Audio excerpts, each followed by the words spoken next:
primera pregunta refiere a por qué el bienestar animal es importante en la producción agropecuaria y cómo ha sido su evolución al respecto, cómo lo ve en el futuro cercano. Agradecemos que las respuestas sean lo más concisas posibles justamente para poder avanzar en esta jornada con los tiempos, porque son 5 preguntas. La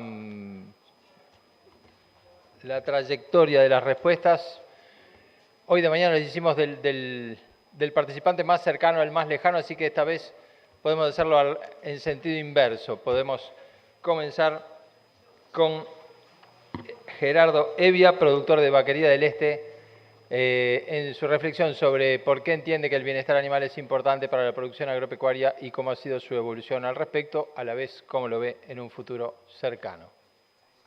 Bueno, buenas tardes, muchas gracias a la gente de INIA y a todos los organizadores por la invitación. La verdad que los fundamentos de la importancia ya han sido fuertemente fundamentados al correr de toda la jornada y nos deja pensar, bueno, qué podemos agregar a todo lo que se ha comentado a lo largo de esta jornada. Yo, para ser breve, lo que voy a tratar de hacer, y para no repetir muchas cosas que se han dicho, es tratar de dar un enfoque desde mi experiencia, desde un grupo de productores que hace 20 años se organizó para comercializar ganado en forma conjunta, y desde esa perspectiva ver un poco, bueno, qué es lo que hemos aprendido, dudas que tenemos y también desafiar a la mesa y a la concurrencia. Entonces, para empezar por la segunda parte de la pregunta, ¿cómo ha sido la evolución del tema de bienestar animal? Desde mi perspectiva como productor, que digo que he pasado casi toda mi vida atrás de la vaca, el primer recuerdo que tengo de niño, trabajando con ganado en casa de mi abuelo, en La Valleja, y lo primero que aprendí era a dar arreador atrás de las vacas en el huevo. O sea, el primer recuerdo que yo tengo era aprender a hacer chasquear bien el arreador y pegar bien el arreador. Ese es el primer recuerdo que tengo, una manguera redonda en La Valleja. Entonces, la buena noticia es que podemos mejorar, que el ser humano puede mejorar, porque hoy estoy acá hablando de bienestar animal. Y sí, pero realmente, hace poco leía un libro de José Hernández, que era Manual de Instrucciones para el Estanciero, que era como un manual de buenas prácticas ganaderas de 1860, y explicaba cómo se hacían las señales en aquella época, y explicaba cómo se le rebajaba el cuero a los animales abajo de la papada para dejar una cosa que llamaban campanillas, y se le hacían cortes y tajos por todos lados y esa es la forma que como bien se señalaba el ganado. Y bueno, y hoy estamos hablando de estas cosas. Entonces, bueno, la buena noticia es que podemos mejorar y que el ser humano es capaz de evolucionar.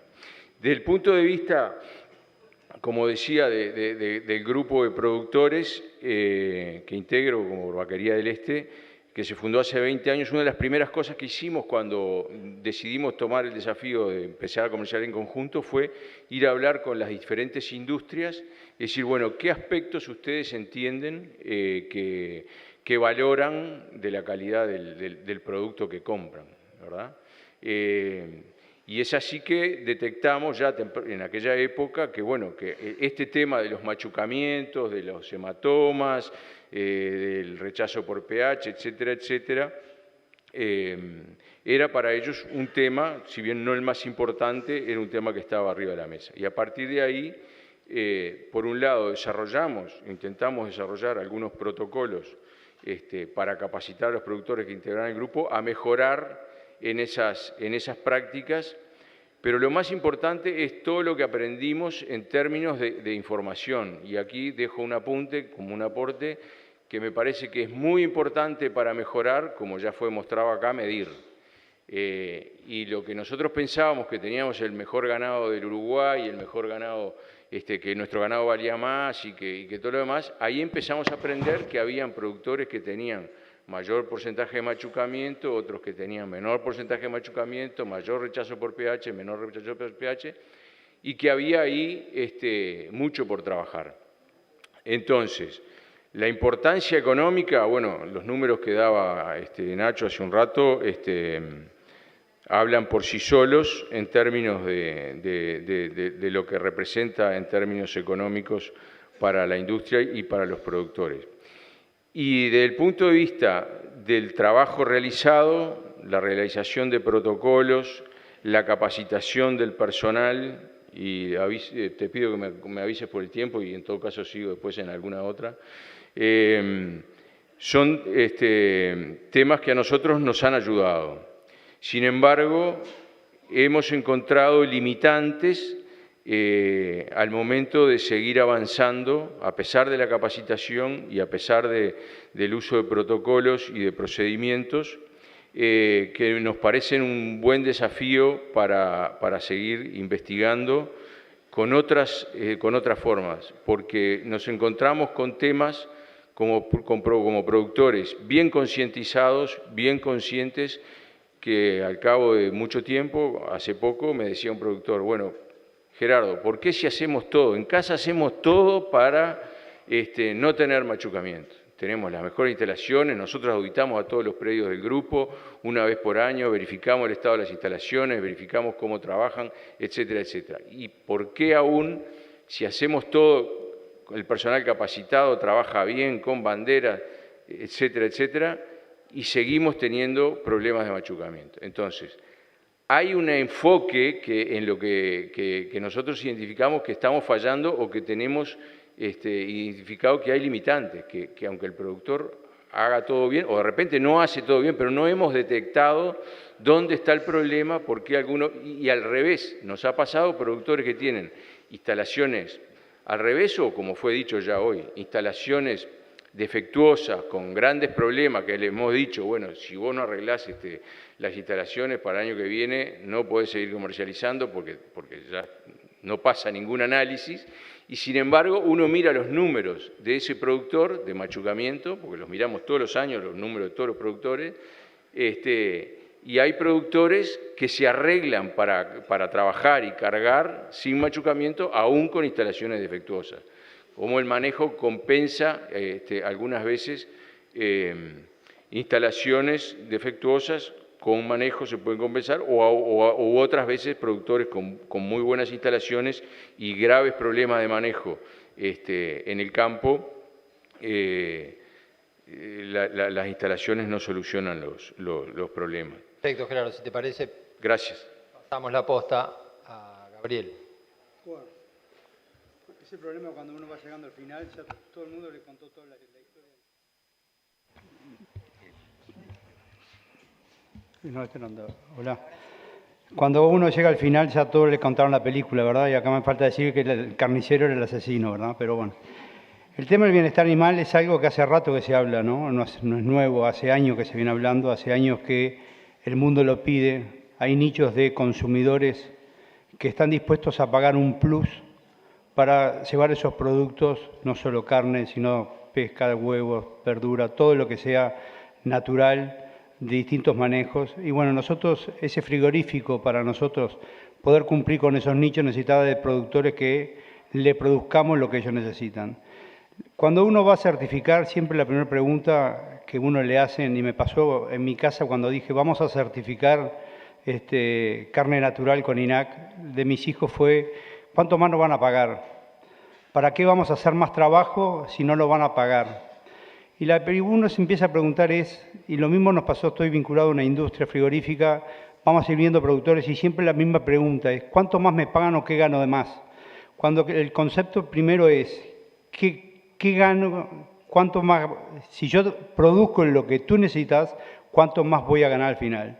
Pero nosotros en mi casa personal no buscamos un rédito financiero al principio, sino que buscamos y estábamos convencidos que el camino del mundo era la certificación y lo hicimos por un tema de educación a nuestros hijos y que se tenían que preparar.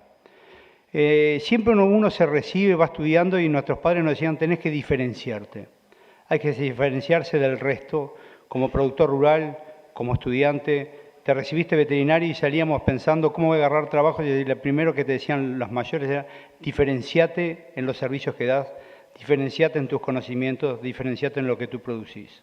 Y bueno, levantamos el guante y nos fuimos certificando.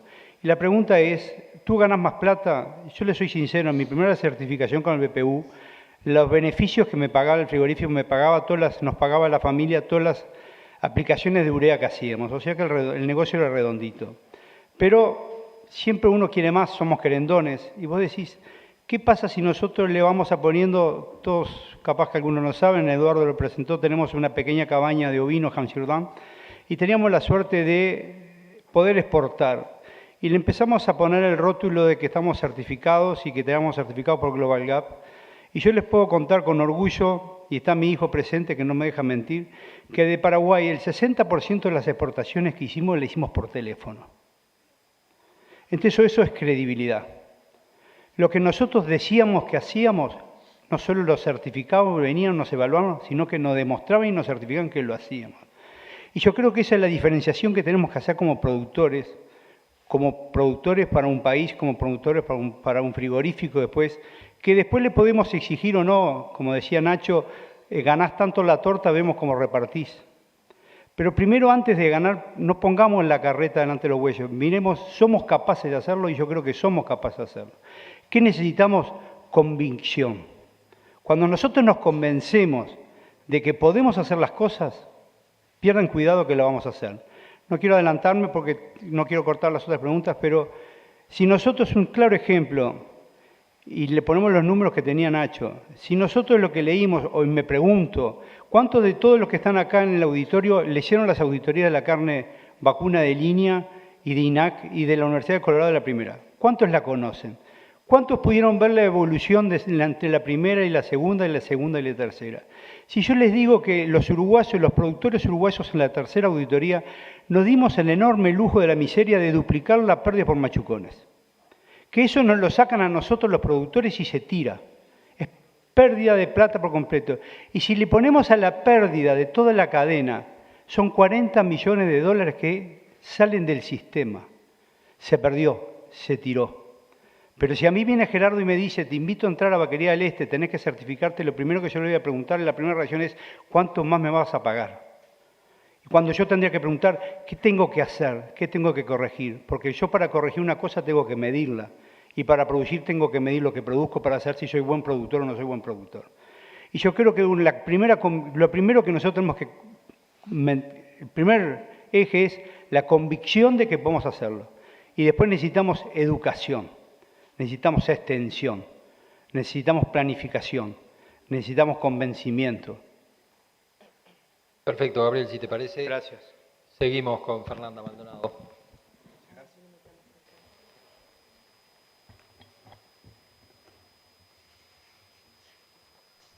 Hola. Ay, creo que es muy fuerte. Hola, buenas tardes. Bueno, en primer lugar, el agradecimiento a Línea por la invitación. En segundo, no se asusten, van a escuchar a un abogado hablar de bienestar animal.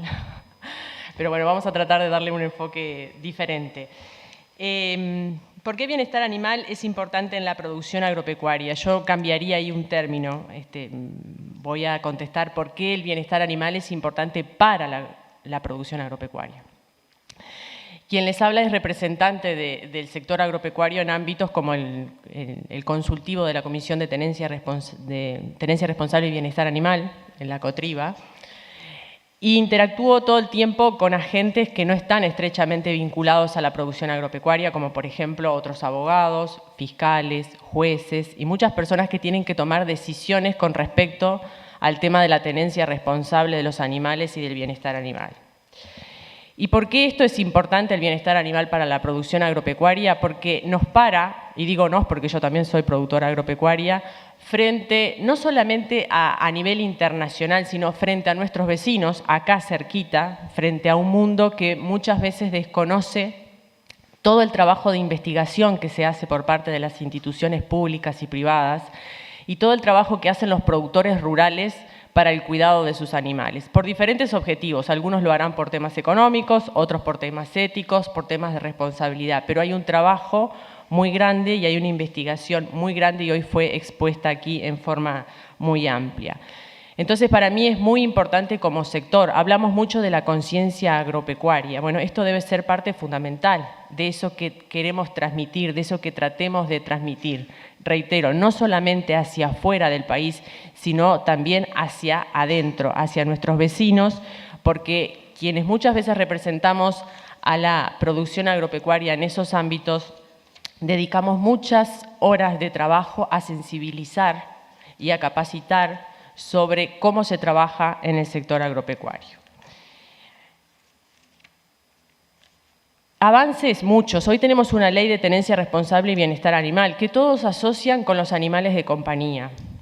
En mi caso particular, yo insisto que eso no es así. Es una ley, en términos genéricos, consagra un principio fundamental.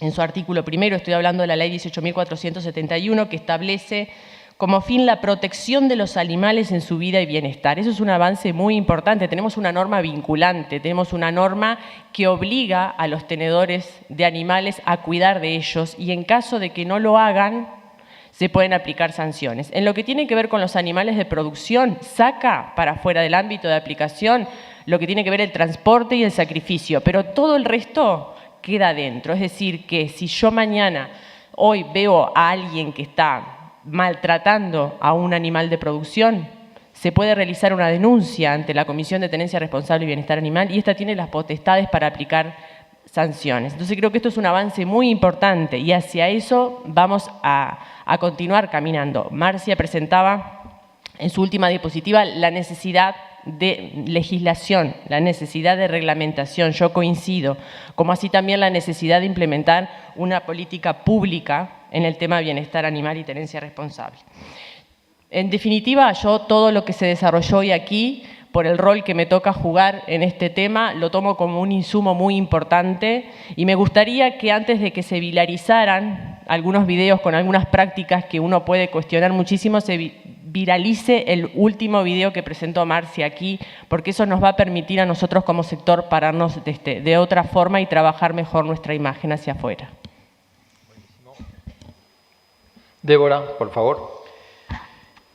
Bueno, buenas tardes. Agradecer a Marcia que me hizo salir de mi estado de confort y me hizo venir a Tacuarembó. Mirando un poco la mesa, los años pasan para todos y yo creo que debo ser la que estoy más cerca del arpa que de la guitarra en esta mesa. Por lo cual, tuve la oportunidad, de poder vivir el proceso, digamos, de bienestar animal casi que desde los comienzos.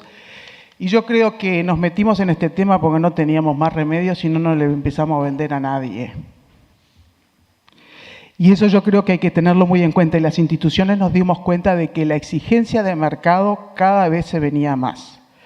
Empezamos a ver las pérdidas de lesiones en 2000, 2001, 2002, los machucones, la auditoría de INEA, que yo creo como extensionista que fui por unos años, les puedo decir que fue una gran herramienta para ayudar a abrir los ojos a los productores de la plata que estaba perdiendo, por lo cual insto a INAC e INEA que continúen haciéndola porque es una buena herramienta para trabajar con la gente.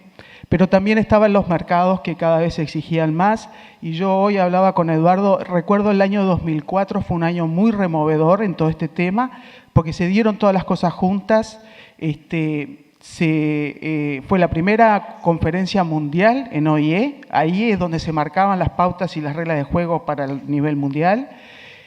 Fue donde se formó el Comité Técnico de Bienestar Animal del Ministerio, que después trabajamos en conjunto todas las instituciones. Fue cuando también, de alguna manera, empezaron los proyectos de difusión y de sensibilización a través de servicios agropecuarios en el Ministerio. Se dieron una serie de cosas que hizo que fue la primera vez que vino Temple Grandin, ese año aquí a Uruguay. Creo que de ahí todos empezamos a más o menos a darnos cuenta que era un tema importante y que había que ponerlo arriba de la mesa.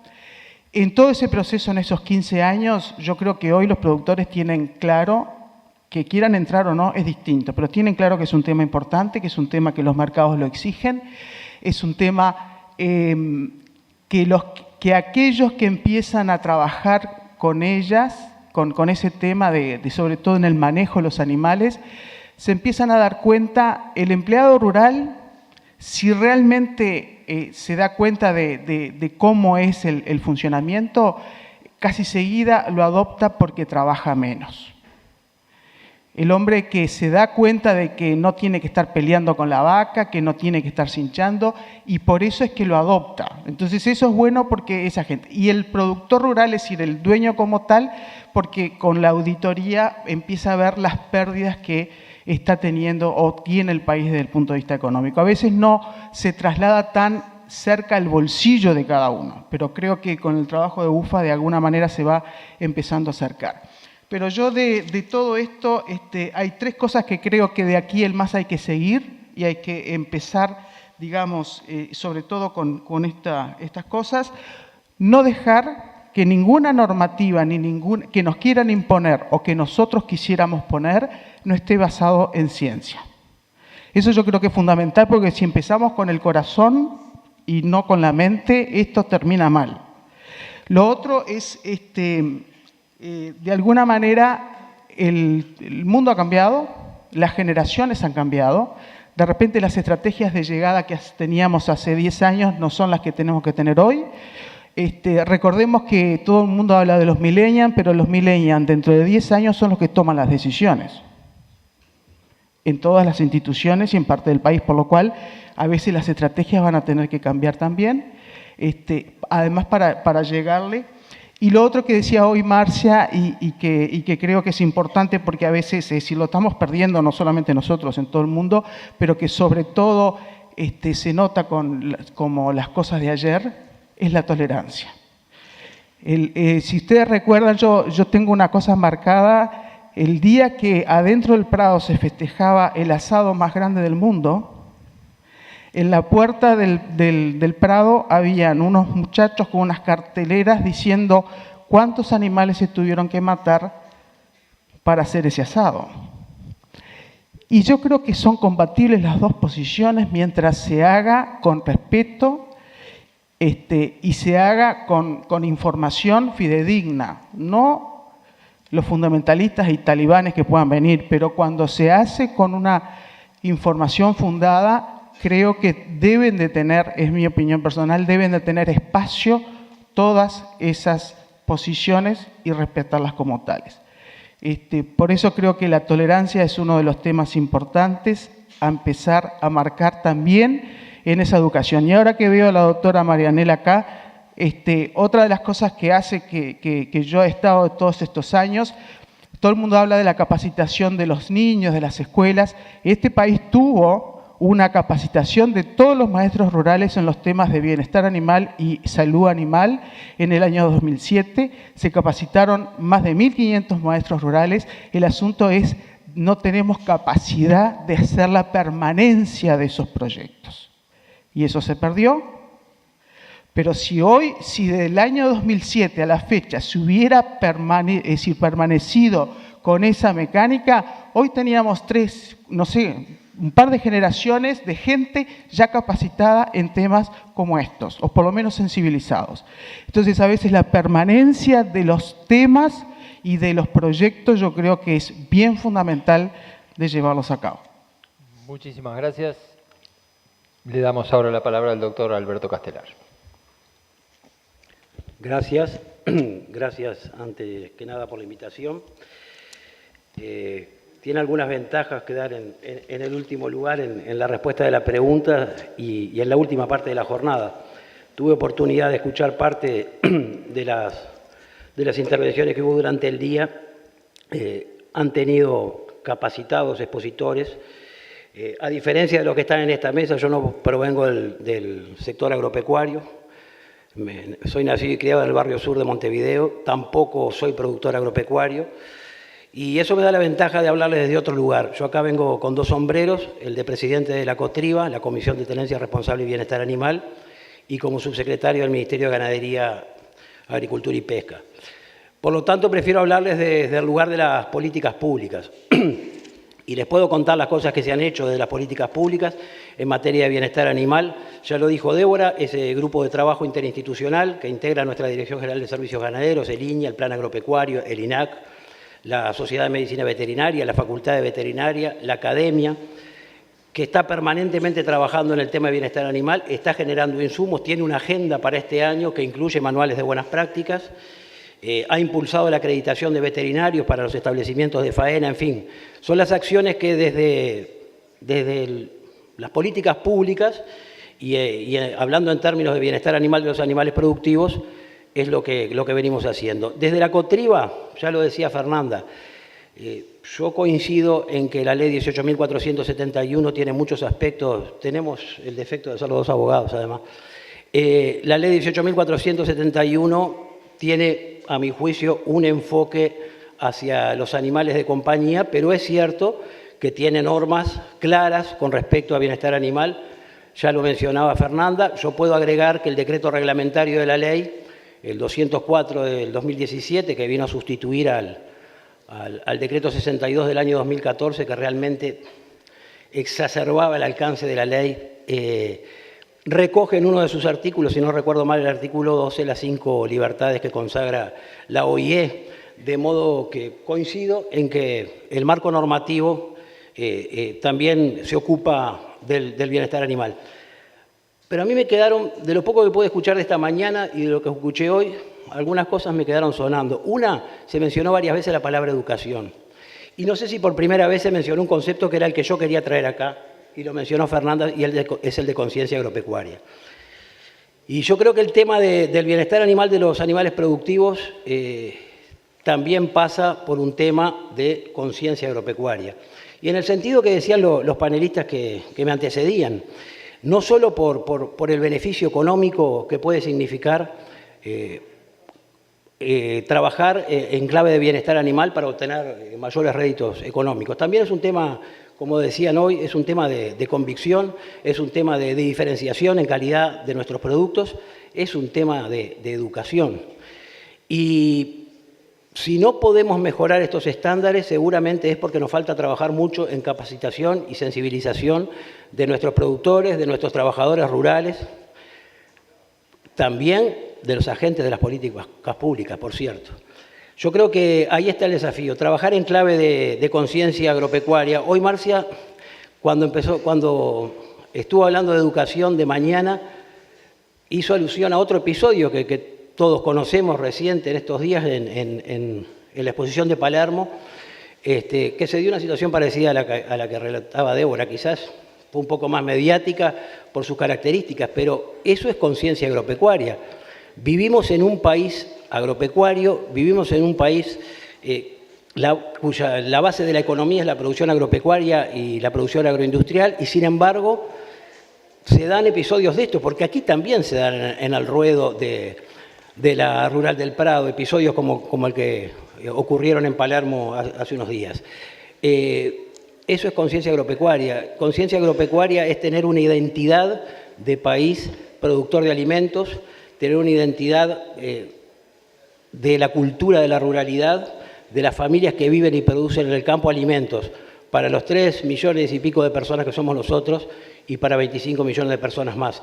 Y eso es un tema en el que tenemos que seguir trabajando y es uno de los lineamientos estratégicos que ha definido nuestra gestión. Yo voy a quedar por acá para respetar el tiempo. Perfecto, muchas gracias. Vamos ahora a una segunda pregunta que tal vez podemos pedir el esfuerzo de contestarla en 3 minutos, que refiere a aquellos productores que todavía no han tomado plena conciencia de la importancia de este tema, cómo llegarles, ¿no? Cómo le transmitiría la relevancia de este tema, tanto ética como económicamente, a los productores agropecuarios que aún no lo han internalizado.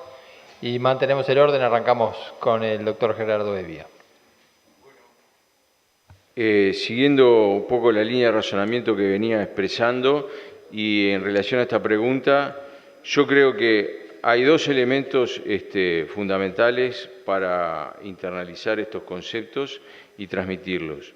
Uno es capacitación, como esta jornada que hemos vivido hoy, pero que requiere niveles de trabajo en profundidad, tanto para el personal, en el caso nuestro, de las empresas agropecuarias que trabajan con animales, y también de los propios productores. En muchas ocasiones hay como un reflejo o hay una actitud en algunos casos productores dicen, bueno, yo mando al personal a capacitarse y bueno, porque ellos son los que van a trabajar y ellos se tienen que hacer cargo de capacitarse.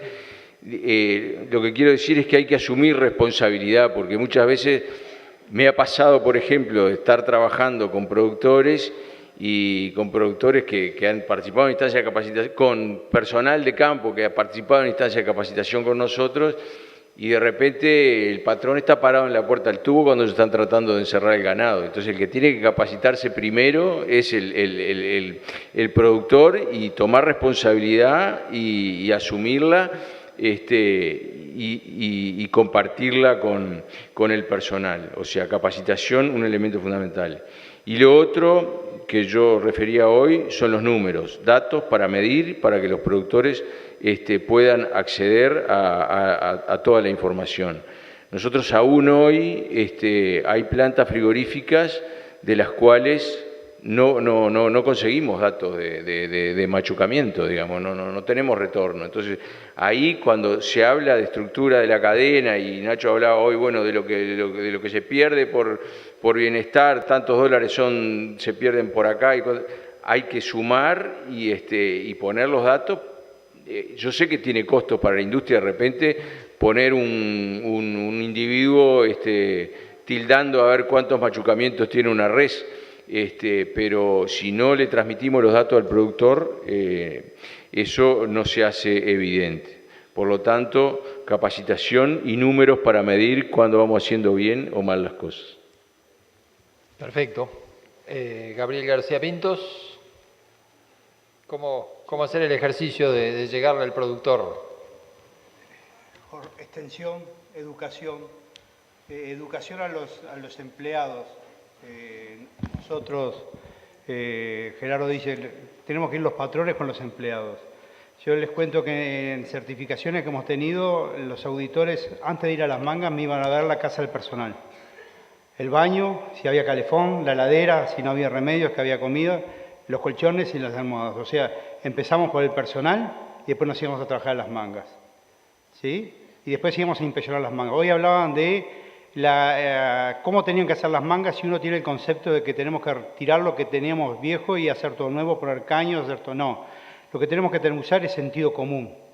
Mangas que sean prácticas, mangas que no estén atadas con alambre, mangas que sean seguras para el animal y para el operario. Que no salgan tornillos, que no salgan alambres. Si nosotros empezamos a hacer extensión, que no hay en nuestro país, hacemos educación, pero hacemos educación con tiempo. Están diciendo que se perdió educación y jornada de hace años atrás. Nosotros ahí vamos a empezar a caminar en serio. Bien.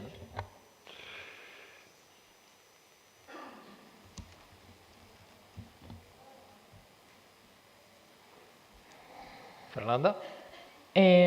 Bueno, comparto en el tema de la extensión, de la capacitación, de la sensibilización, que obviamente es una política o son medidas que uno puede considerar a mediano plazo, ¿no? Hay algunos otros aspectos que requieren medidas un poco más urgentes, vinculados a lo que tiene que ver con la tenencia responsable. Hoy alguien acá preguntó en la mañana qué influencia o cómo daña, no sé bien cómo fue textualmente, el tema del ataque de perros a las majadas de este país, lo que tiene que ver con el bienestar animal.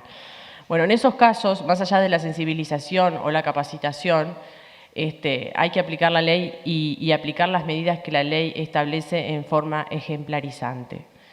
Como persona formada en Derecho, la ley se hace para respetar y para aplicar las sanciones en ellas establecidas. ¿Y con qué enfoque?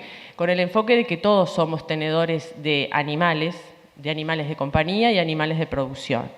En esa capacitación y en esa extensión que está bueno se realice hacia los productores rurales, pero hacia la sociedad en general, debemos tener en cuenta no solamente las responsabilidades que nosotros tenemos como tenedores de animales para el cuidado de ese animal, en lo que tiene que ver con las 5 libertades, sino también la responsabilidad social que tenemos como tenedores de animales. Y ese también es un aspecto muy importante.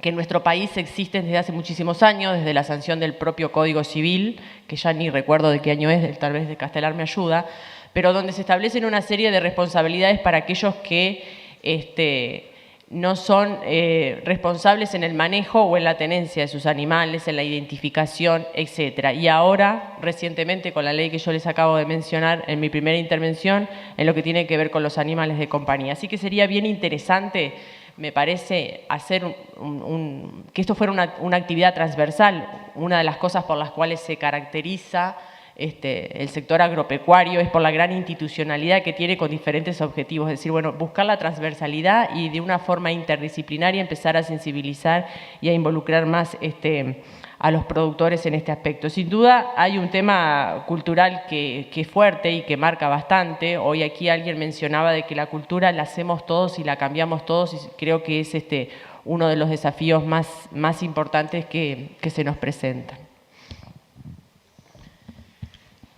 Yo voy a ser muy cortito, estoy de acuerdo con lo que decía el doctor Evia, es educación e información, son las dos cosas que precisamos. Lo único que quiero agregar para que las instituciones tomen en cuenta es la estrategia de esa capacitación. Los tiempos han cambiado, la gente ha cambiado y de repente con las jornadas típicas que teníamos no alcanza. Va a haber que hacer, hay que inventar, hay que tratar de probar, hay que ver, porque el que tengo enfrente hoy no es el que yo tenía hace 10 años atrás. Y las estrategias creo que hay que cambiarlas. No tengo claro cómo, pero creo que hay que... Es decir, esa parte hay que ponerse a estudiar para ver cómo es la mejor llegada a las nuevas generaciones. Buenísimo. Bueno, voy a ser redundante. Coincido en que esto pasa por extensión, pasa por educación, pasa por transferencia de tecnología también. Pero acá se mencionó un aspecto que para mí es fundamental y que también es un lineamiento estratégico de nuestra línea de trabajo en estos años, que es la articulación institucional. Y coincido con Fernanda que una de nuestras grandes riquezas es la riqueza institucional, la capacidad de trabajar en forma articulada entre instituciones públicas y instituciones públicas con instituciones privadas. La COTRIBA, el Consejo Consultivo, la Comisión Asesora es un buen ejemplo de ello. La Comisión Nacional Honoraria de Seguridad Rural es un buen ejemplo de ello y podría seguir mencionando otros. Quería destacar eso. Y con referencia a lo que decía Débora, coincido. Nosotros estamos trabajando fuertemente en un nuevo modelo de transferencia de tecnología que pase fundamentalmente por las organizaciones de productores, los famosos agentes territoriales de desarrollo rural. Nos está dando mucho trabajo instalar este nuevo modelo. No sabemos si va a tener éxito. Este es un trabajo a largo plazo, pero como decía Débora, tenemos que ver a quién tenemos enfrente, pero no solo a quién tenemos enfrente. Ahora no lo tenemos enfrente a nuestro interlocutor, lo tenemos a través de este aparatito o lo tenemos a través de diversos medios y tenemos que ingeniarnos para llegar de la mejor manera, para mejorar lo que en años no hemos podido lograr, a mi juicio, y ustedes de esto saben mucho más que yo, que es en materia de extensión. Creo que ese es el desafío que tenemos por delante. Muchísimas gracias. Vamos ahora a una tercera pregunta que tiene una índole muy práctica. Tal vez quienes son abogados en esa mesa pueden sentirse libres de participar de ella o no, según prefieran, porque es básicamente cuáles son los problemas más frecuentes, ¿no? Las prácticas más adversas en relación al bienestar animal en los sistemas de producción. Ahí hay varios ejemplos: manejo en los corrales con violencia, prácticas estresantes y dolorosas, destete, castraciones, descole, descorne, marcación, manejo prefaena. Otras prácticas que ustedes vean son las más adversas. Y ahí la experiencia desde el ámbito privado viene bien naturalmente. Así que, Gerardo, te pasamos la posta. Bueno, yo respecto a esto, si tuviera que priorizar, diría que el hambre es una de las cuestiones más graves en términos de bienestar animal y que es un desafío muy grande de cara al futuro. sobre todo para los sistemas que utilizan el campo natural como base forrajera principal en nuestra ganadería pastoril, de cara a, bueno, los efectos probables del cambio climático que cada vez más van a agudizar los periodos de excesos o defectos hídricos, con lo cual el ajuste de carga permanente para poder tener vacas de cría resilientes, en buena condición, con reservas, es un desafío permanente. Al mismo tiempo, desde el punto de vista de la sustentabilidad económica, es un equilibrio muy delicado y bueno, y me parece que es de las cosas más graves. Uno ha visto en sequías desde la 89-90 y bueno, los más viejos conocemos más sequías, la situación a la que los ganados muchas veces, por suerte cada vez menos, porque se van desarrollando estrategias para detectar a tiempo los efectos de sequía, pero ahí hay todo un ámbito de líneas de trabajo también de cómo planificar la sequía, verla venir, tomar las medidas antes de que tenga el problema y las vacas cruzando las patas, como decimos normalmente. O sea que ese es un tema muy importante para encarar. Y el otro, creo yo que el manejo en campo es un tema fundamental. Digo, dejo de lado todo lo que tiene que ver con castración, descorne. Como hemos visto hoy, hay tecnologías que se están desarrollando y es proponerse y hacerlas adecuadamente. Pero todo lo que tiene que ver con el humano es lo más importante. El humano es y el manejo tiene que ver con el ser humano. Entonces, cuando nos dicen siempre decimos, bueno, un rodeo manso no se hace de un día para el otro. Uno no puede decir, bueno, embarque el ganado tranquilamente, pero si yo ese ganado lo traje o durante toda la vida lo trabajé a perro y caballo y a lo loco, el día del embarque, por más que yo lo quiera cargar como una señorita, yo voy a entrar al huevo a cargarlo y va a saltar por arriba de las paredes. Entonces, el buen manejo del ganado se hace trabajando todos los días. Y bueno, y eso es el factor humano que tiene que entender esto y apropiarse. La gente tiene que apropiarse de ese concepto para internalizarlo y que eso pueda hacerse así. Buenísimo. Gabriel. Yo le agregaría, el hambre no solo es la principal enfermedad, no solo el principal problema que tenemos en el bienestar animal, sino que es la principal enfermedad que tenemos en nuestro ganado. Pero todas las prácticas mal hechas en nuestro campo, descorne, marcación, son todas anti-bienestar animal. Ahora, hay cosas que nosotros sí podemos hacer y me urge y reitero y pido disculpas si soy pesado, nosotros necesitamos educación y extensión. Y recién decía el subsecretario que la cartera está implicada, pero nosotros necesitamos rapidez. El sector ovino, por ejemplo, está hackeado. El sector ovino no da más. El sector ovino, no solo peleamos contra las inclemencias, sino que peleamos contra los perros a mansalva y no tenemos soluciones. Y sabemos que funciona una cotriba y sabemos que hay una reglamentación, pero no le vemos qué camina o qué se ha logrado hacer ahora. No hemos tenido ninguna solución. Sabemos de casos que nos han matado las ovejas, se ha hecho la denuncia policial, se ha hecho la denuncia a la cotriba, vino la cotriba, se identificó el perro, pero el perro sigue suelto y se sigue escapando y sigue matando ovejas. Entonces, vos lo que te preguntás, estamos hackeados.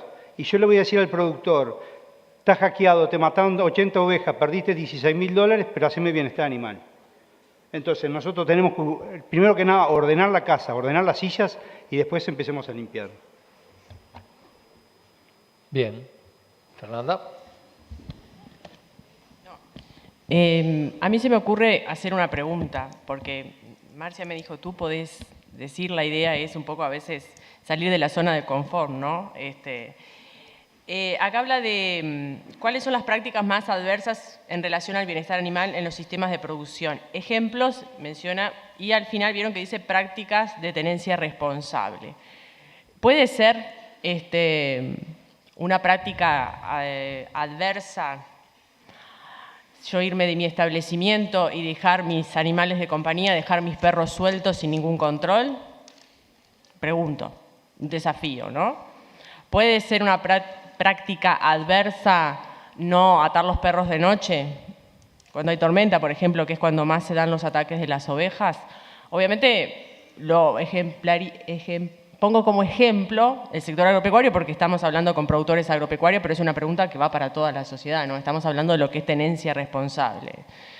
Pero me parece que está bueno empezar a hacernos también ese tipo de preguntas para ver nosotros como sector desde adentro de casa qué podemos empezar para hacer algo con respecto a este flagelo, que obviamente subrayo todo lo que acaba de decir quien me antecedió en el uso de la palabra. Nosotros hacemos un montón de exigencias hacia afuera, que es lo que corresponde, porque no somos quienes tenemos las potestades muchas veces para llevar adelante políticas públicas, porque de eso se requiere voluntad política y potestad para aplicar sanciones y contralor, pero sí también tenemos a mano algunas otras medidas que podemos empezar a implementar. Gracias.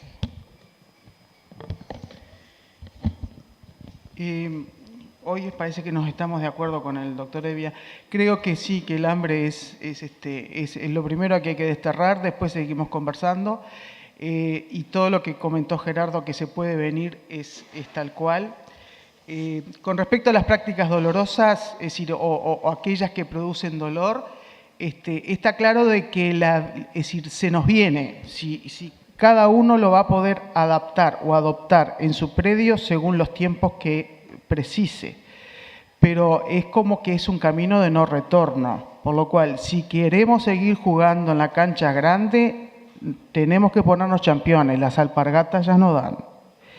Y ese tipo de cosas son de las que tenemos que tener en cuenta de que se nos vienen. ¿Cómo lo instrumento? Bueno, iremos viendo, la investigación tiene que seguir dando respuestas, esto es claro, más que investigar, capaz que la aplicación de todas estas cosas, cuánto me cuesta, cuánto no me cuesta, cómo lo hago. Todo el mundo dice, sí, damos anestesia, la gente no tiene idea de dónde tiene que pinchar.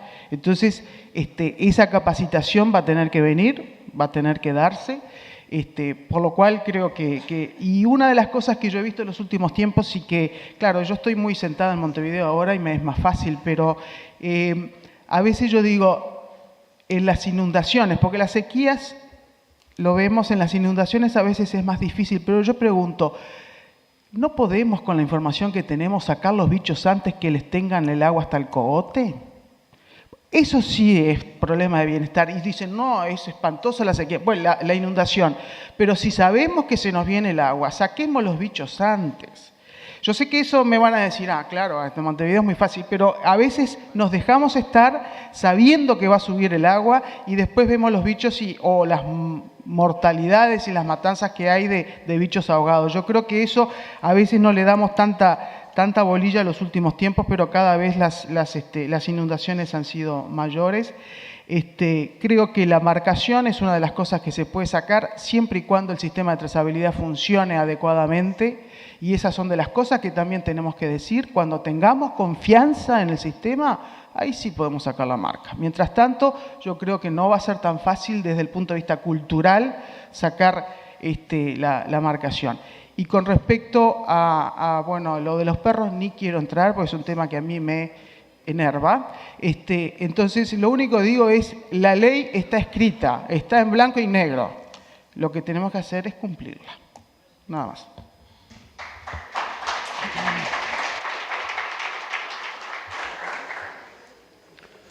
Bueno, yo no pensaba hablar de prácticas adversas, en todo caso de la normativa que hay al respecto, pero coincido en la preocupación que tiene García Pinto con que la producción ovina está en jaque. Está en jaque por varias cosas, pero también está en jaque por el ataque de jaurías. Eso no vamos a desconocerlo y vamos a compartir la preocupación.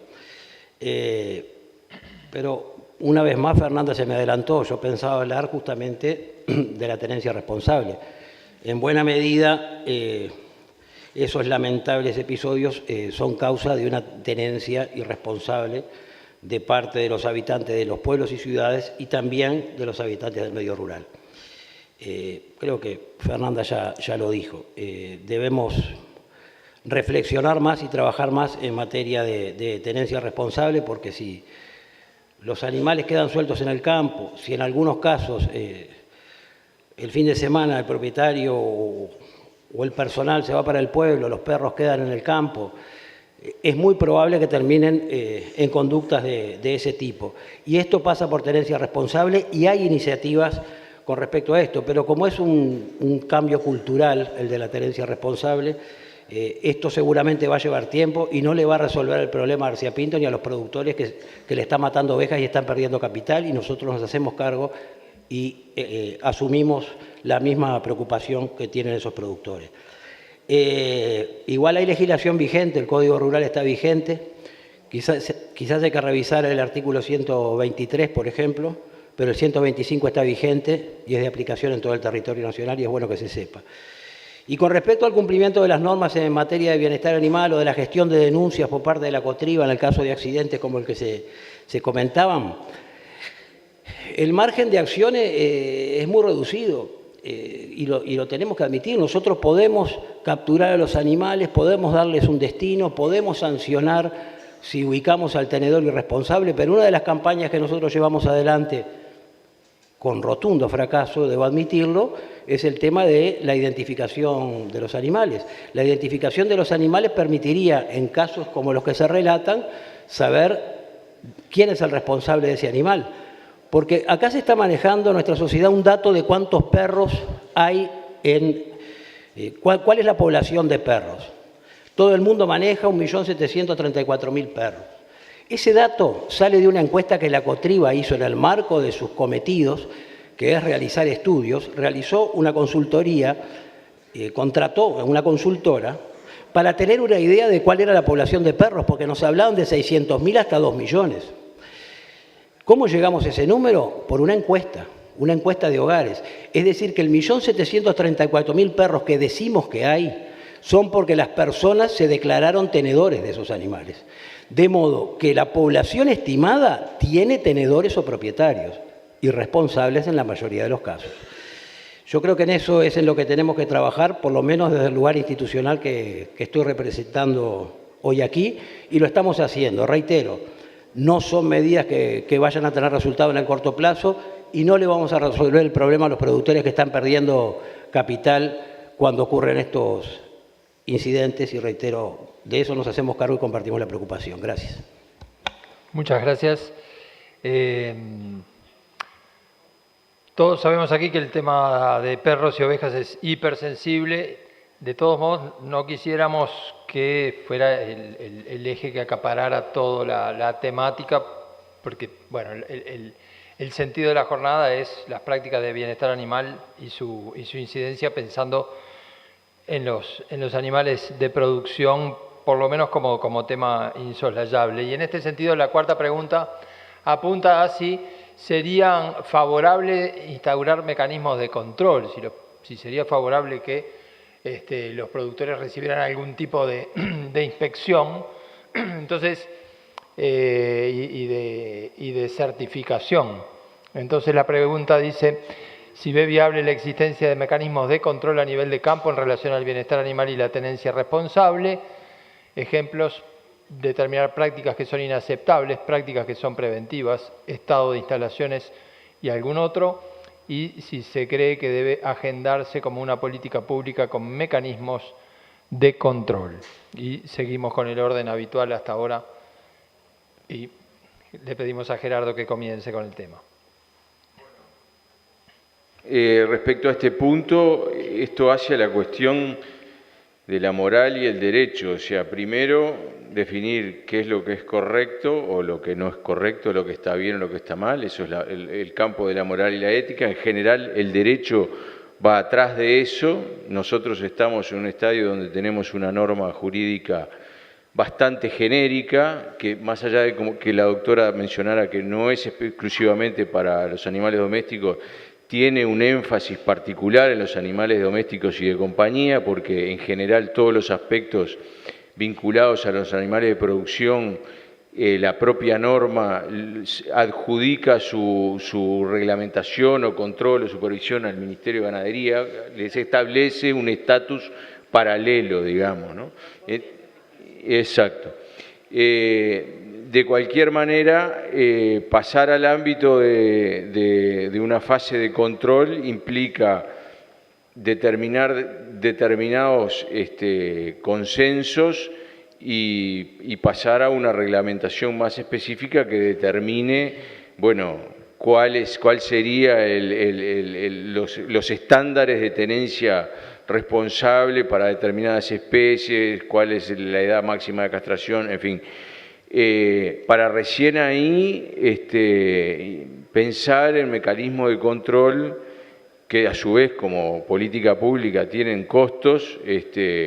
Si pensamos hoy que muchas de las campañas sanitarias necesarias hoy en el Uruguay no se asumen, hay leyes que mandan y no tenemos quien controle garrapata en el campo, quien controle piojera o quien controle una cantidad de cosas. Bueno, hay un tema de recursos que debe disponer el Estado para establecer estas cosas. En ese sentido, creemos que los esquemas de certificación que tienen como un espacio de reconocimiento pueden operar como el caso del protocolo de bienestar animal de INAC u otras normas de buenas prácticas, y los procesos de certificación pueden servir como una fase de transición o que permitan dar un reconocimiento a aquellos que hacen las cosas bien. Ello no quiere decir que se vaya a pagar más por la adopción de esos protocolos, pero establecen pautas más concretas. Es lo que tengo para comentar al respecto.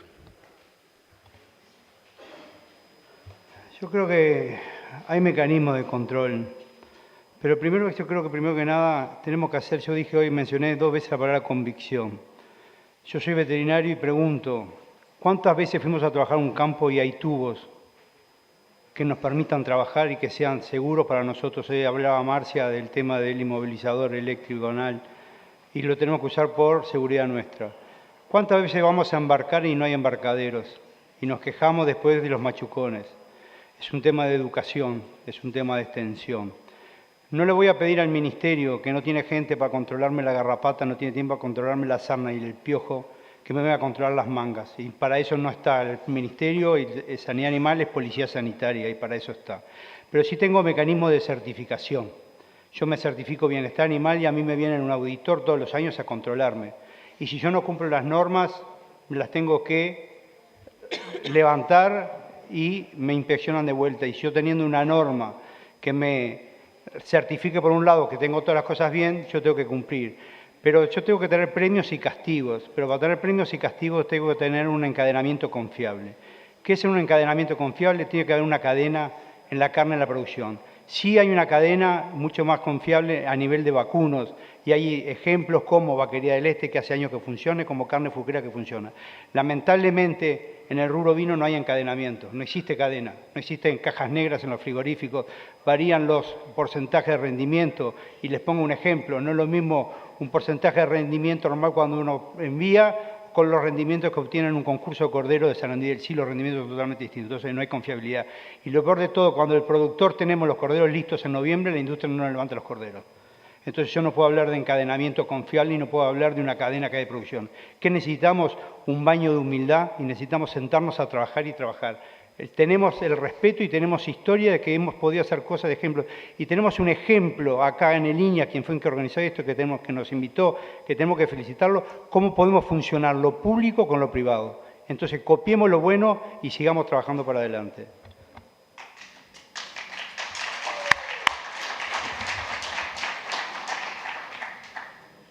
Fernanda.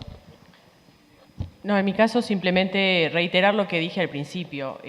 Hoy tenemos una ley de protección y bienestar en los animales que establece ciertos mecanismos de control, con excepción del transporte y el sacrificio.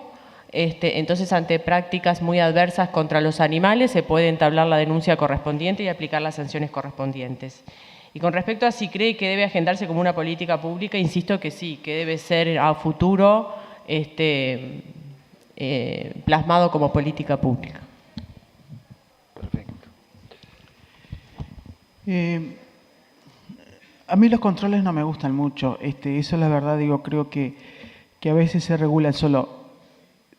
Ya lo dije hoy, ya tenemos una normativa, lo que es tenencia responsable, cuando dice aquí de de todas las cosas que se están haciendo o que se deberían hacer con respecto a tenencia responsable, creo que pasa, como dijimos hoy, por la educación y bueno, y la ley existe y hay que echar mano a lo que me dice la ley para poder hacerla cumplir. Que no haya gente suficiente para hacer todo ese tipo de cosas es una cosa, pero los papeles en blanco y negro están. Entonces debemos ver las capacidades que puedan haber a futuro de poder hacer cumplir esa normativa de que ya tenemos. Esa yo creo que es una de las cosas importantes. Estoy convencida que la certificación puede servir, es decir, hay productores que son innovadores, hay productores que quieren mejorar las cosas y creo que la certificación es una vía. Como decían aquí, no es no para ganar más dinero, pero bueno, siempre se tiene la esperanza de que sea. Y yo creo de que a veces también estamos acostumbrados a que por suerte, y digo por suerte desde el 2001 en adelante, Uruguay ha podido acceder a todos los mercados, a casi todos los mercados que quiere, y eso hace de que, como yo siempre decía, ejemplificaba de manera a veces muy brusca, pero si meto un perro dentro de una tipra, lo vendo.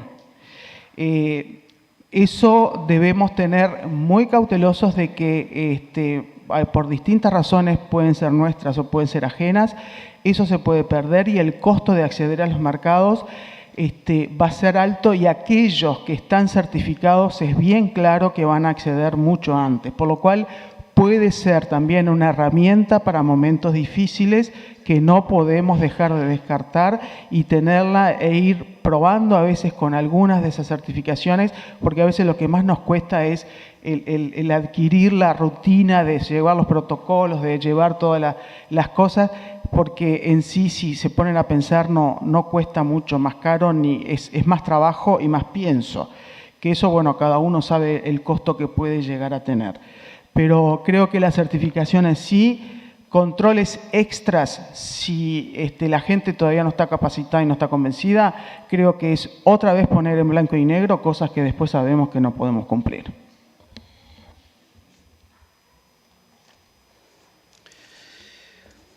Bueno, acá se nos plantea con respecto a medidas de control. Es cierto que las normas existen y las normas están para cumplirse. Y la mayor eficiencia de las normas es cuando la gente las cumple. Lo ideal es que las normas sean cumplidas y no que haya que hacer controles para ver quién no las cumple. Entonces, voy a coincidir una vez más con García Pintos. Tenemos que trabajar mucho en extensión y en educación. Y vuelve a aparecer arriba de la mesa el concepto de conciencia agropecuaria. El Estado se tiene que hacer cargo de la policía sanitaria, es cierto, lo tiene que hacer predio a predio, es imposible, tenga más o menos personal. Lo puede hacer en clave de análisis de riesgo y algunas zonas o algunos lugares tienen que ser objeto de controles más específicos que otros, pero el principal control hay que hacerlo en el predio, el principal control lo tiene que hacer el productor. Y acá voy a estribar en lo que decía Débora, por algo somos aceptados en prácticamente todos los mercados. Estoy hablando de carne en particular y obtenemos de los mejores precios de los países exportadores. Y eso es porque nuestros productores trabajan bien y porque nuestros productores cumplen las normas y porque no tiene que estar el policía del ministerio en cada portera viendo si el hombre hace las cosas bien. Y yo creo que tenemos que trabajar en eso, con extensión, con educación, tenemos que trabajar en que el productor haga las cosas bien porque el productor sabe hacer las cosas bien. Y eso va a hacer que cumpla con las normas que existen y que coincido que hay que cumplir. Así capaz que otro camino es la acreditación. Tenemos acreditación en materia de bienestar animal para las plantas de faena. Podemos aumentar el número de profesionales acreditados en materia de bienestar animal y tenencia responsable, también para el trabajo a nivel predial. Creo que es un camino que debemos empezar a recorrer. Bien. Quisiera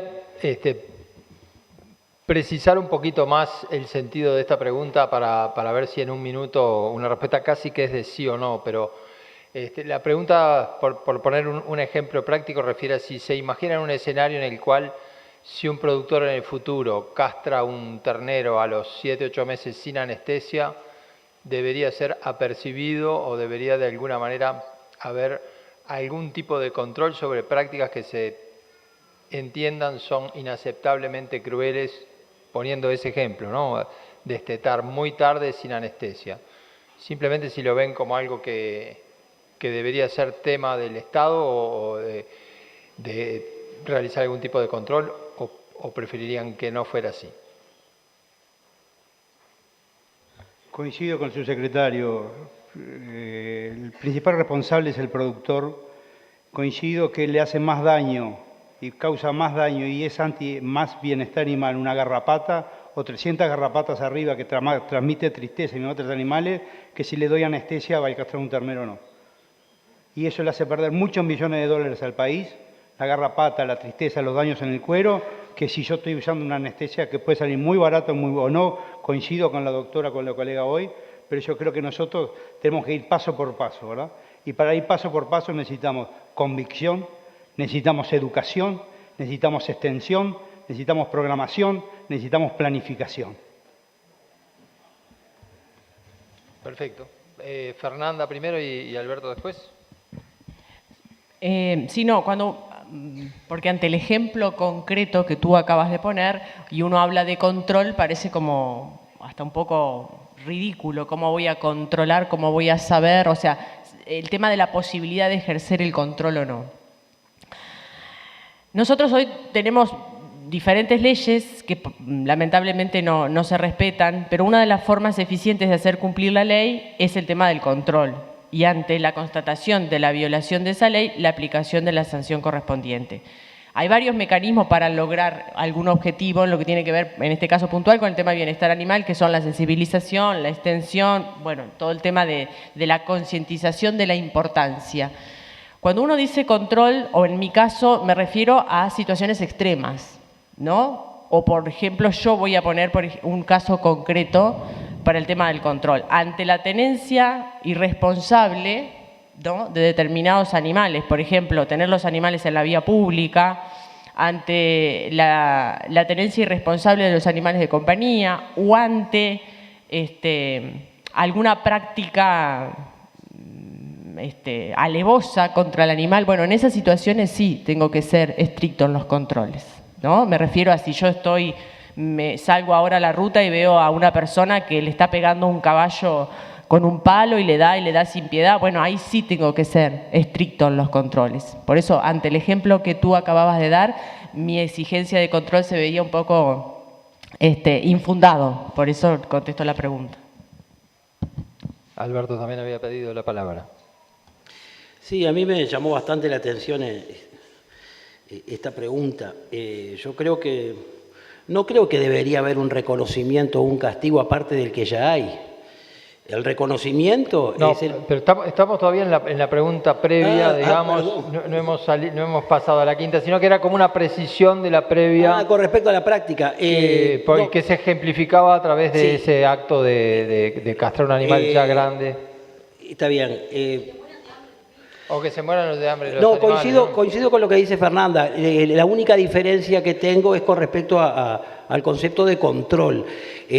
A veces parece que el control supone que el funcionario esté siguiendo a ver cómo procede el productor. El ejemplo que da Fernanda en realidad no es de control, es de respuesta ante la conducta ilegal o ilegítima. Y eso sí hay que exigírselo al Estado, que tenga capacidad de respuesta rápido y que se apliquen las sanciones. Pero eso ya no es control, eso es respuesta ante un hecho denunciado. Insisto con el concepto de control que planteé en mi intervención anterior. Perfecto. Si les parece, pasamos a la última pregunta, o si Débora quiere agregar algo. Un comentario nada más, que ahora cuando estaban hablando de control, no debemos olvidarnos todas las mejoras tecnológicas y los nuevos descubrimientos que se están haciendo. Yo me estaba diciendo, el Ministerio si se compra 300 drones, ¿no lo puede largar por ahí y ver quién está castrando a los 7 meses o quién deja a los perros sueltos? No sé, porque eso nosotros no nos estamos preguntando eso, pero yo creo que en poco tiempo van a haber tecnologías que nos van a permitir, es decir, hacer cosas que antes eran impensables de hacer. Y para eso se precisa, bueno, primero que más o menos darse la idea de las cosas, Y lo otro es que las capacidades y que van a tener que tener la futura gente que esté trabajando van a ser también distintas. Por lo cual esa capacitación diferente también la vamos a tener que ir pensando. De repente yo no preciso inspectores de sarna o de garrapata. Ayer, el otro día leí, porque ahora estoy tuitera, es una de las cosas que si uno lo hace, sí a gente inteligente tiene cosas inteligentes. Entonces es parte de la cosa. Había un artículo donde teóricamente habían hecho una cámara de tal manera de que leía, pasaba las vacas y leía la condición corporal. Entonces digo, ¿para qué pasamos 40 años enseñando en el plan la condición corporal de las vacas si hoy hay una máquina que las... ¿Que se va a masificar mañana? No. Pero probablemente si eso reditúa, en cada tubo va a haber y lo que vamos a tener es un papel que me diga esta se preña y esta no está para preñar. Entonces, creo que no debemos además toda la gurizada me está mirando con ojos así porque creo que es parte de lo que ellos van a tener que resolver, pero creo que pueden haber mucha tecnología que no debemos olvidarla y que pueden ser buenas herramientas si se usan de manera adecuada. Buenísimo. Y ahora sí pasamos a la última pregunta, es si debería haber un reconocimiento o castigo para un productor agropecuario que hace las cosas bien o mal, o simplemente debería ser una postura ética a exigir. Y por ser la última pregunta, esta la empezamos desde más cerca, si Alberto Castelar quiere participar de ella, que había arrancado ya con ella. Por eso me pone primero. Yo ya lo adelanté, yo no creo que tenga que haber un reconocimiento o un castigo adicional al que ya tiene el que hace las cosas mal. Creo que tenemos que trabajar mucho más en hacer las cosas bien, porque eso no solo desde el punto de vista ético, cumplimiento de las normas, sino que también eso le trae un beneficio económico al productor y eso no lo podemos desconocer. Yo creo que ya es castigo suficiente esa pérdida de 40 millones de dólares de la que se habló durante la jornada hoy. Y me parece que los productores que han hablado acá tienen claro cuál es el castigo y cuál es el reconocimiento cuando se hacen las cosas bien o no se las hace tan bien. Es el comentario que tengo para hacer. Bien. ¿Débora? Yo tampoco soy de castigar, sino de premiar. Filosóficamente, son problemas filosóficos a veces, ¿no? Pero yo de lo único que recuerdo, capaz que el doctor Evia y también García Pinto me puede ayudar,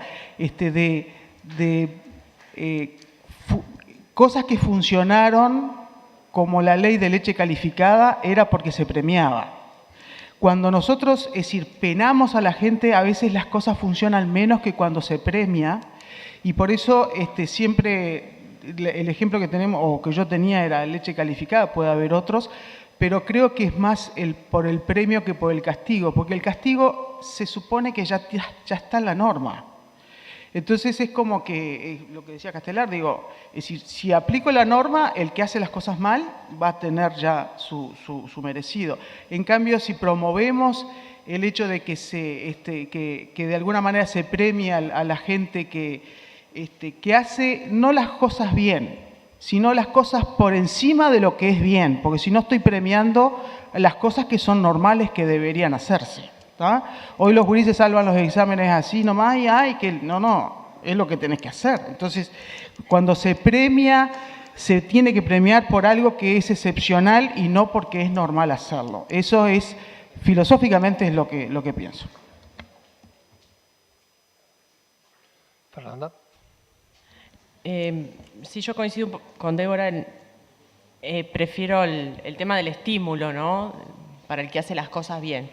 Porque en aquellos casos donde podamos contar con alguna legislación, se supone que hay que respetar esa legislación y que para el que la viole hay alguna sanción. Pero en algunos aspectos vinculados al bienestar animal, a la sanidad animal, etcétera, se nos presenta la particularidad de que hay muchas normas que no se cumplen. Entonces, a veces no se dimensiona cuando se están haciendo las cosas mal que estoy violando una norma porque ya es como parte de lo cotidiano, ¿no? Al estar ausente ahí, el tema de yo insisto con el tema de la alerta de que se está incumpliendo con una normativa y que eso puede tener consecuencias, no solamente desde el punto de vista jurídico, sino lo que tiene que ver con el tema que hoy nos convoca, que es el bienestar animal. Hoy comentaban que hay leyes y las leyes están para hacerlas cumplir. Hay normas que están y hay que hacerlas cumplir. Lo que sí hay que controlar, a pesar que a todos no nos gusta y nos molesta que nos controlen, es que las personas que no hacen las cosas, que las controlen, porque eso va en desmedro a quién hace bien las cosas, ¿verdad? Y una de las preguntas es si es obligatorio ponerlo, y yo creo que todo lo obligatorio, lo que nos imponen por ley, primero que nada genera rechazo, genera antipatía. Y tenemos, si hay normas, y poniendo ejemplos de normas que había que revisar porque no están funcionando, vamos al ejemplo de la campaña de zoonosis o de hidatidosis. Están hablando del subsecretario que puede hablar de 600.000 a 1.700.000 perros, y el año pasado sacaron menos de 300.000 patentes. Entonces, los perros que yo pagué la patente de mi perro, pagué 615 pesos, saqué a los 6 perros de mi casa a hacer la patente, y los perros que están en la calle nadie los controló. Y hace años que nadie los controló. Y hace más de 15 años que hay zonas que no hay un solo funcionario de zoonosis y hidatidosis que va a controlar los perros o va a dosificar un perro en una estancia. Entonces, esas normas, ¿quién las va a controlar? ¿Qué autoridad tiene el Ministerio o zoonosis de venirme a controlar cuando no me cumplen las normas? Entonces, primero que nada, reitero, hagámonos un baño de humildad, sentémonos a trabajar y analicemos, con dolor o sin dolor, pero con respeto, las cosas que están bien y las cosas que están mal. Y cuando veamos que tenemos respeto, que tenemos ganas de sacar el país, lo vamos a sacar el país adelante. Gerardo. Las normas están para cumplirse, tienen una sanción, sin sanción no hay norma y hay una autoridad normalmente que debe encargarse de hacerla cumplir. Por lo tanto, y coincido también que el estímulo y el reconocimiento también mueve al ser humano a ser mejor. Por lo tanto, a Dios rogando y con el mazo dando, y lo del principio, soy optimista en el sentido de que creo que el ser humano puede mejorar. Bien, y capaz que podemos inventar el premio al productor que practica el mejor trato a los animales, ¿no? Podría ser. Bueno, se abre un espacio de preguntas, como fue en la mañana. 098-720-721 es una vía, la otra vía es levantar la mano y preguntar nomás. Y además hay ahora un reconocimiento que se va a hacer, pero prefiero que eso lo explique directamente Marcia.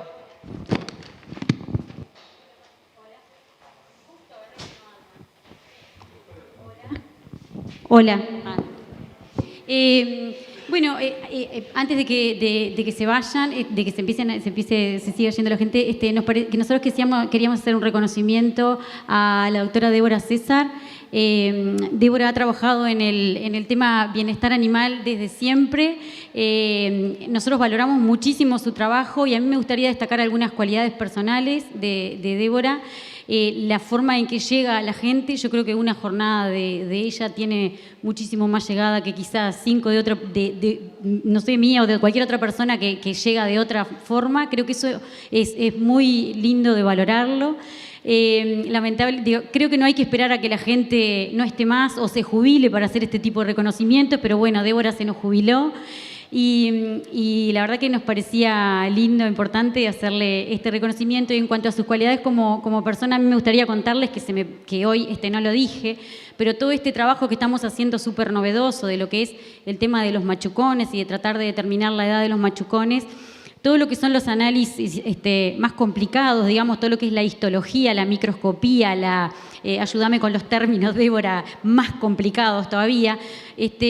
Pero bueno, ella, con la generosidad que la caracteriza, nos dio todo su trabajo, tenía armados protocolos porque intentó hacer ese trabajo en algún momento.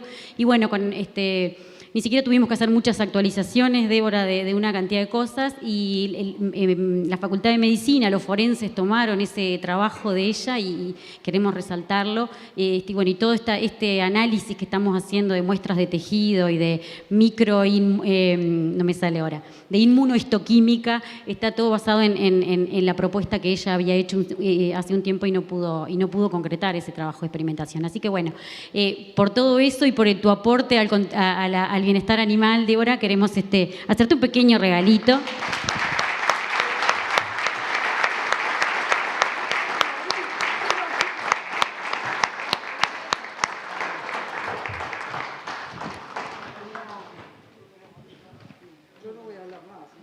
Pero abrí y mostralo.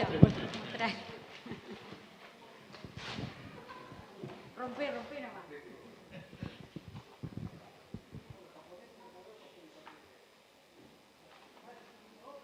Sí, porque es una artesanía, es una persona que... Otro, tiene otro. Pero bueno, Seña descubrió una señora que hace unos cuadritos con lana cruda, que son magníficos. Ay, perdón, no lo ha visto todavía y ya le dije. Pero bueno, realmente son preciosos. Sí.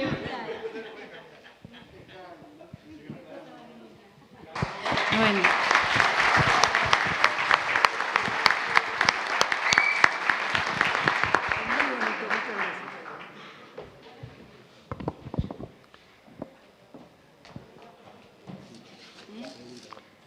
Bueno, ya llegan preguntas.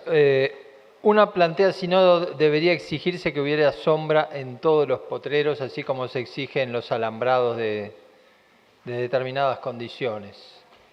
¿Es algo que habría que exigir o no? Educación, extensión. Quien obliga causa reacción, causa rechazo. Si yo te demuestro y vamos al taller de diagnóstico de preñez de 33 y hay ejemplos que productores, hay un 5% de diferencia de preñez entre un potrero con sombra, sin sombra, cuando veo los números le va a entrar. La letra con sangre entra, pero si yo te obligo, no voy a querer escribir. Bien. Otra pregunta dice, la bichera es una problemática que afecta muchísimo a la producción y al bienestar animal y hoy no se nombró en ningún momento. ¿Cómo piensan que afecta y qué medidas se deberían tomar? Creo que sí, que la bichera debe ser una de las peores cosas desde el punto de vista de bienestar animal que puede sufrir un animal. Creo que en los últimos años se está haciendo un esfuerzo importante por parte de las distintas instituciones para poder traer información y para poder de alguna manera tener tecnologías que nos ayuden a pelear contra ese mal. Creo que es el camino. A veces la cantidad de dinero que se necesita para hacer esos proyectos no se pueden conseguir, no son tan fáciles, pero también quiero dejar claro a los productores de que porque en el día de mañana venga la mosca estéril y que todo lo demás, y que se piensen que no van a tener que hacer nada, es al contrario. Durante más de 10 o 15 años van a tener que seguir trabajando mucho más en detectar las bicheras lo más temprano posible, porque si no, por más mosca que haya, la cosa no va a funcionar. Por lo cual, hay que tener bien claro de que esta lucha yo creo que es importantísima que se lleve adelante, pero es no solamente con algunos tipos de tecnología, sino con el productor arriba de los bichos viendo dónde están los animales enfermos y tratar de detectarlos lo antes posible. Lo digo porque a veces la gente se piensa de que largo la mosca y yo me voy para casa y lamentablemente no va a ser así. El trabajo va a ser el doble, por lo menos por un lote de años.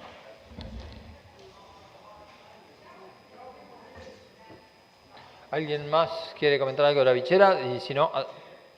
Perdón. Es para el representante del Ministerio que hacía referencia al artículo 123 o 125 de una norma, una ley, y quisiera saber a qué se refiere, qué dicen esos artículos. Gracias. El artículo 123 y el 125 están en el capítulo 10 del Código Rural. El 123 habla de los establecimientos rurales que tengan sus poblaciones al menos distancia de 100 metros de un camino público, deberán tener sus perros de presa o guardia atados de día, pudiendo soltarlos de noche. Ya, nos han llegado varias inquietudes con respecto a la redacción de este artículo. Primero, por el ámbito de aplicación, y segundo, por esa medida de sujeción de los animales durante el día, cuando, por lo menos en el medio rural, la mayor cantidad de incidentes ocurren justamente en las horas de la noche.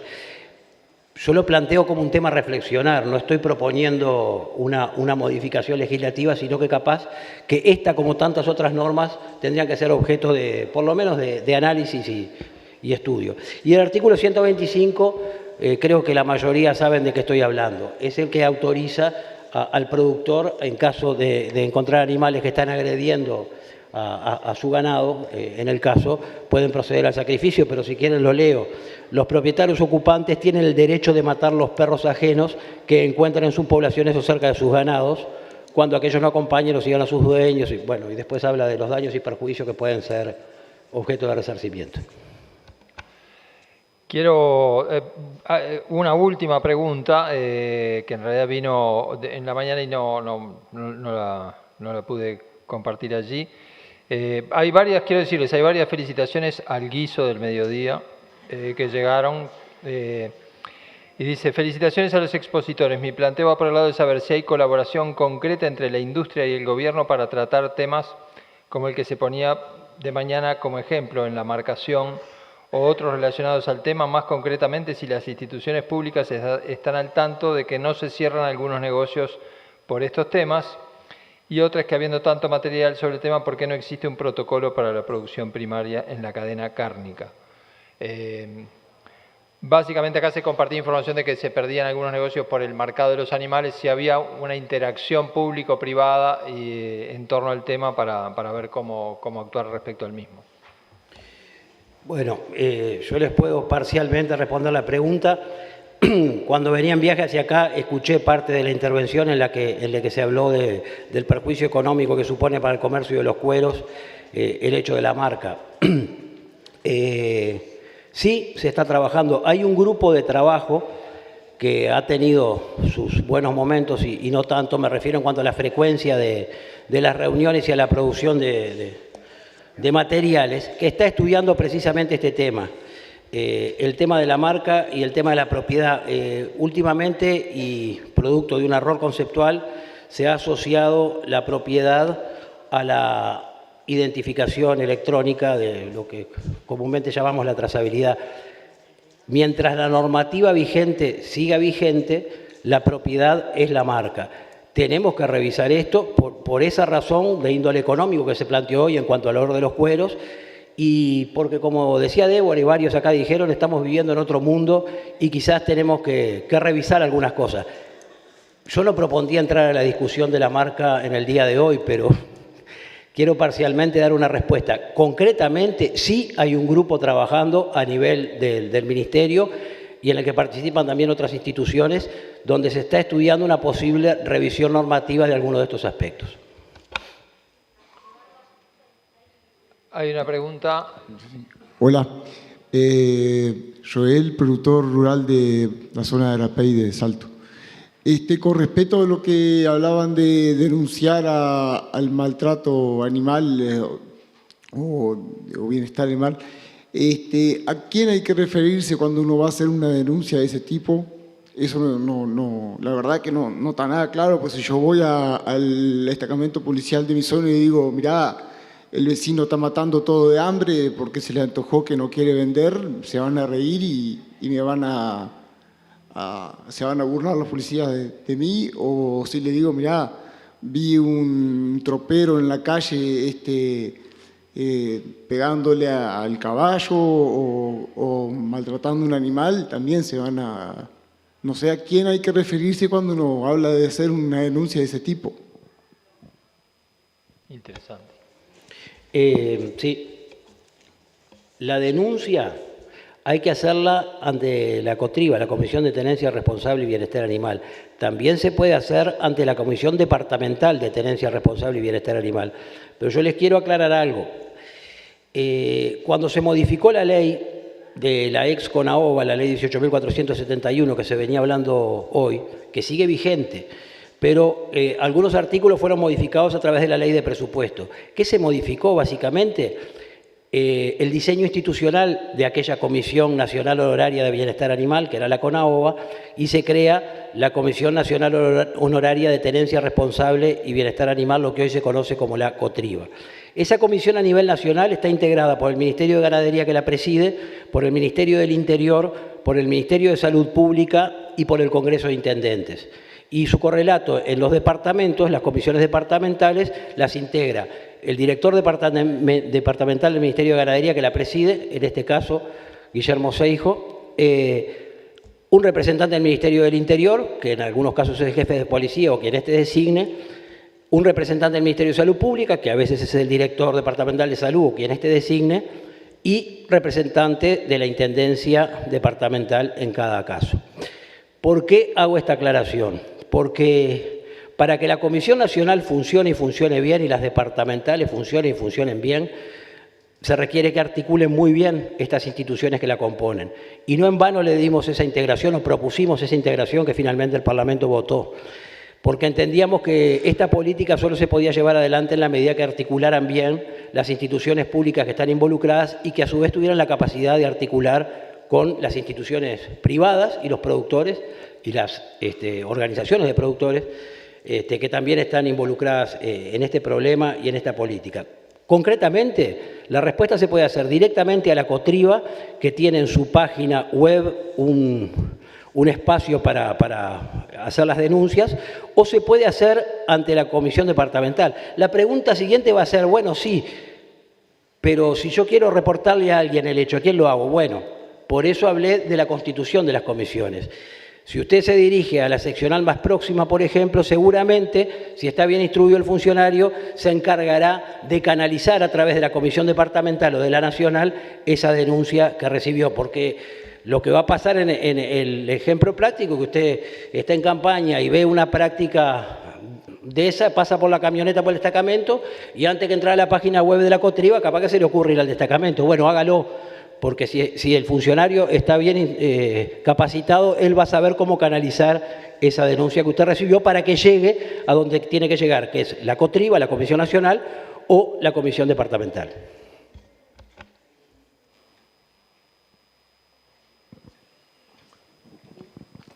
Bueno, Marcia. Yo creo que es bastante tarde, si bien hay mucha gente que mientras se va sigue la conferencia, creo que estarán todos muy cansados, queremos agradecerles, no se vayan todavía, queremos agradecerles muchísimo, por supuesto a toda la audiencia, pero a ustedes principalmente por las contribuciones, también a Eduardo, por supuesto. A mí me gustaría simplemente decir que, bueno, fue súper valioso el aporte de cada uno de ustedes en el tema educación, en el tema capacitación, bueno, todos los aportes que han hecho, pero yo creo que un gran logro que creo que tendría que quedar, que ser algo que sirva para seguir trabajando, digamos, como una semilla para seguir trabajando, es de tomar conciencia realmente de que tenemos que trabajar integrados y que una vez que la COTRIBA o que la CONAOVA pasa desde lo que es el Ministerio de Cultura al Ministerio de Ganadería, es muy natural y muy normal que todos hagamos este tipo de cuestionamientos y que la tenencia responsable vaya mucho más allá de lo que son los animales de compañía y que debemos incluir a la vaca, a la oveja, al cerdo, al caballo y que es lo que debería ser. Y yo creo que eso es parte de conciencia agropecuaria, ¿no? De que tanto hablamos, de que realmente esto funcione y que no pase lo que dice lo que decías, de que se te rían. Son cosas que es de a poco, es cultura, es ir cambiándolo,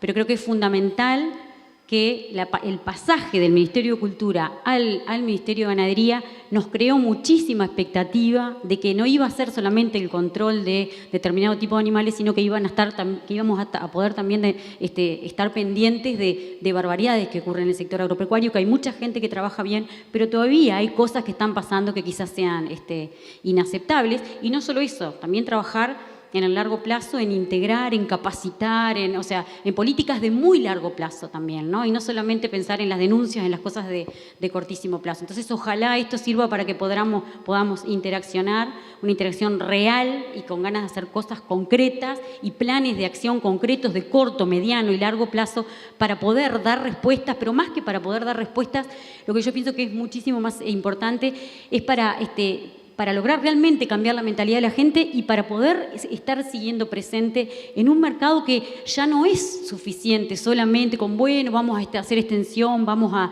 hacer capacitación, ya no es suficiente, eso lo hicimos toda la vida y vemos que aún siguen pasando cosas que ya el mundo las ve como inaceptables, ¿no? Entonces tenemos que hacer algo más acelerado, ponernos realmente de acuerdo, no podemos seguir tapando el sol con el dedo, tenemos que realmente estoy dando una opinión institucional, pero muy personal también, de que realmente hay que hacer cosas concretas en el largo, en el corto, obviamente, paliativas, pero también en el mediano y en el largo plazo. Porque realmente ahora sí tenemos que hacer lo que decimos que hacemos porque estamos con la lupa, totalmente bajo la lupa, y especialmente después de este acuerdo que acabamos de hacer con Unión Europea, pero después de este vendrá otro y otro y otro, y este tema no tiene vuelta atrás. Así que muchísimas gracias por la opinión a todos ustedes, y bueno, acá el señor director le